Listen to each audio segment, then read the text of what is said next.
खबर जिला अनूपपुर की है, जहां तहसील एवं जनपद जेठहरी अंतर्गत ग्राम पंचायत के क्योंटार में एसडीएम जेठहरी विजय डहेरिया के द्वारा चौपाल लगाकर ग्रामीणों और काश्तकारों की समस्याओं को सुनते हुए उनकी समस्याओं का निदान करने का आश्वासन दिया। इन दिनों एसडीएम जेठहरी के द्वारा विभिन्न ग्रामों में चौपाल लगाकर ग्रामीणों की समस्या सुनी जा रही है।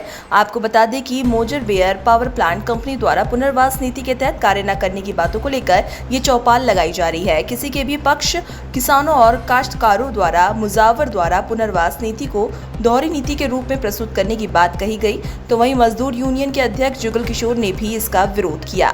चौपाल में मुख्यतः एसडीएम जेठहरी विजय डहेरिया, आरआई मनोज सिंह, मोजरबेयर कंपनी के अधिकारी, सचिव, आशा कार्यकर्ता एवं ग्रामीण व काश्तकार समेत मीडिया कर्मी उपस्थित रहे। बाइट अनूपपुर से संभागीय ब्यूरो चीफ चंद्रभान सिंह राठौर की खास खबर। देखिए, इसमें कई प्रकार के विसंगतियां हैं। जैसे हमारे काश्तकार आपसी विभाजन करके, आपसी बंटवारा करके अपना 20-25 साल, 30 साल, 50 साल से जो है वो खेती कर रहे हैं, लेकिन राजस्व रिकॉर्ड में उनकी मतलब सह खाते में जो है भूमि है। इस पर जो पुनर्वास प्रभावित परिवार जो माना गया है, इसमें स्पष्ट रूप से लिखा गया है, किसी भी तरह के प्रभावित परिवार के वे सभी सदस्य जो विकास योजना में उल्लिखित एक निश्चित तिथि पर 18 साल या उससे अधिक उम्र के हों, उस परियोजना की आर्थिक गतिविधियों में हिस्सेदारी और पुनर्वास के लोगों के लाभों के लिए एक स्वतंत्र परिवार के रूप में भागीदार माने जाएंगे। लेकिन कंपनी यहाँ इस पॉलिसी को न मानते हुए ये सहमति पत्र मांग रहा है।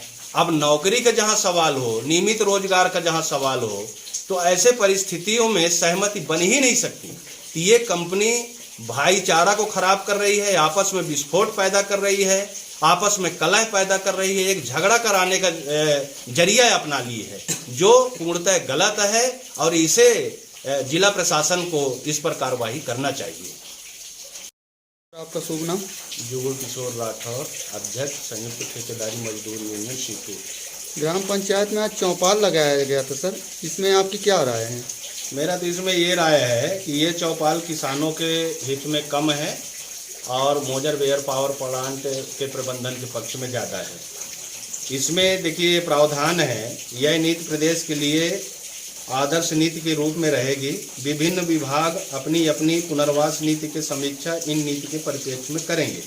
अगर उनकी नीति में विस्थापितों के लिए इस नीति से बेहतर प्रावधान है तो उत्तम है, अन्यथा इस नीति के प्रावधान अनिवार्यतः लागू होंगे। ऐसे प्रावधान जो केवल इसी नीति में किए गए हैं एवं अन्य विभागीय नीतियों में नहीं है, वे सभी परियोजनाओं को लागू होंगे।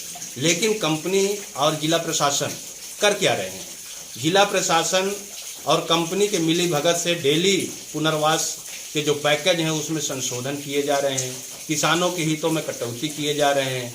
जहां नौकरी की सवाल थी उसको कटौती करके नियमित रोजगार, मतलब जो है ठेका प्रथा में काम, और इसके बाद जो है उसमें कटौती करके कलेक्टर रेट पर मासिक भत्ता का भुगतान, इसके बावजूद भी कटौती करके 250 दिन का जो है भत्ता का भुगतान। इस तरीके से लगातार किसानों को नुकसान पहुंचाए जाने की कार्रवाई की जा रही है। नए पुनर्वास नीति बनाए जा रहे हैं जो किसानों के साथ में धोखा है और इसके खिलाफ हम लोग जो है डट के मुकाबला करेंगे। साहब आपका शुभ नाम? आपका शुभ नाम? लल्लू सिंह राठौर। कहाँ पे निवास करते हैं? ग्राम पंचायत क्योंटार। आज चौपाल लगी थी। जी। तो एडीएम साहब के पास आप लोग सब मिलकर विभिन्न समस्याएं बताए आप लोगों को, तो अभी तक क्या आश्वासन मिला आप लोगों को? आश्वासन तो दिए हैं, पर कितना संभव हो पाएगा इसलिए अपन कुछ नहीं कह सकते जब तक वो कार्रवाई पे नहीं लेते हैं। क्या क्या समस्याएं हैं लगभग आपके अनुसार? हमारे यहाँ समस्या ये पुनर्वास अनुदान राशि, और हमारे यहाँ जो ग्राम पंचायत क्योंटार में रोहिला कछार मार्ग के पुलिया है वो पूर्ण तरह से रास्ता अवरुद्ध है, वहाँ पुल निर्माण कराए जाएं।